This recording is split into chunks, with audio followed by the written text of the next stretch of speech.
Fakultasnya FBS, Fakultas Bahasa dan Seni. KKN BFBS 2023. Aktif, berdikari, berintelektual, penuh prestasi. 1, 2, 3, go. FBS yang terbaik, FBS ada duanya. Ayolah semarakkan PKKMB. FBS yang terkece, FBS yang paling aktif.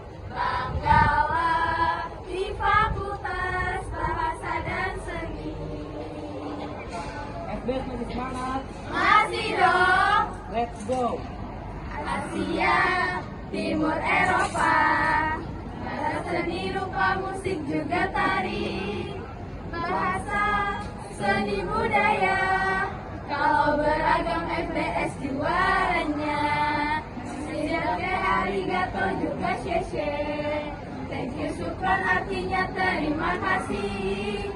Do, re, mi, fa, sol, la, si, do.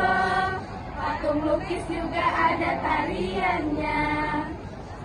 Indo, PBSI, Arab, Jepang, Mandarin, Sasing, Jerman, Perancis, Spanyol. Jangan lupa seninya, musik, tari, dan rupa. Itu semua prodi FBS. FBS, PKKMB, Maba Keren 2023. Kalau bingung yang mana orangnya, hijau toska itu warna benderanya. Apa yang kalian tahu dari suku masing-masing gitu, sastranya tuh? Ada yang tahu nggak? Boleh, silakan. Oke, kan dari suku Minang nih. Suku Minang itu kalau kalian tahu kan ada terkenal satu kisah cerita rakyat ya, namanya Malin Kundang. Nah, sebelum itu ada yang tahu nggak sih Malin Kundang itu ceritanya yang kayak gimana? Gimana ya? Coba di-spill deh. Coba tolong diceritain. Malin Kundang ini tuh gimana ada anak yang udah dikesarin sama ibunya, tapi ternyata anaknya itu setelah dewasa ninggalin ibunya gitu, terus nggak ngakuin ibunya, kayak istilahnya durhaka deh. Iya tuh, betul. Walaupun ibunya udah sampai mohon-mohon gitu, tapi tetap aja tuh Malin Kundang nggak mau ngakuin kalau itu ibunya. Makanya di situ dia dikutuk jadi batu. Oh, nah iya tuh bener tuh. Coba karya sastra dari suku lain gimana? Ada yang mau cerita? Kalau dari Sunda sih ada Sangkuriang, Kak. Sangkuriang tuh yang gimana sih? Gue lupa deh. Kalau seingat gue ya, ini agak panjang. Pokoknya Sangkuriang tuh durhaka sama orang tuanya. Alias dia ngakil bapaknya kan. Pas ibunya tahu, marah lah, ngamuk. Dipukul, pakai centong nasi, kepala Sangkuriang sampai luka deh kalau nggak salah. Terus Sangkuriang ya sakit hati dong ya, masa ibunya mukul dia, kabur lah dia. Tapi beberapa tahun kemudian, dia balik dan ketemu sama seorang wanita cantik yang ternyata itu ada yang Sumbi, awet muda kan ya. Ya. Terus habis itu mereka jatuh cinta. Terus Sangkuriang ngelamar Dayang Sumbi, dan Dayang Sumbi tiba-tiba tahu kalau misalnya Sangkuriang itu anaknya. Panik gak? Panik lah. Terus Dayang Sumbi ngasih 2 syarat buat Sangkuriang. Yang pertama, bikin telaga dan perahu buat melintasi telaga itu. Nah, tapi Sangkuriang manggil bantuan jin kan, dia manggil jin gitu. Nah, itu cuma dikasih waktu semalam sama Dayang Sumbi. Habis itu, Dayang Sumbi pas tahu kalau Sangkuriang udah mau selesai syarat dari dia panik.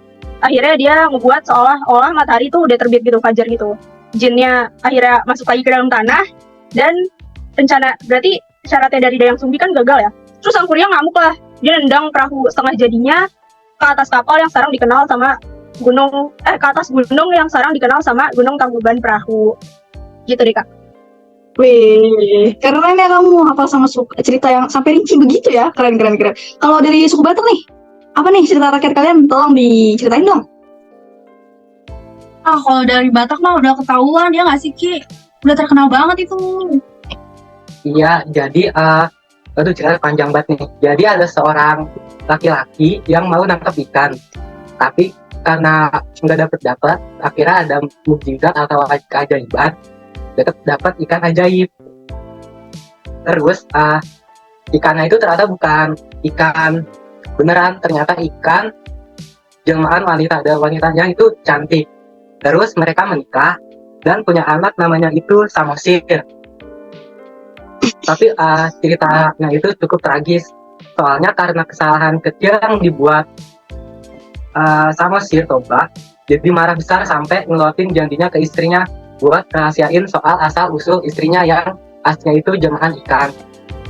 Terus karena melanggar perjanjiannya itu, akhirnya di desanya itu ada banjir besar yang besar lah. Namun di atasnya itu kan ada gunung gitu, jadi ada pulau di dalamnya. Dan sekarang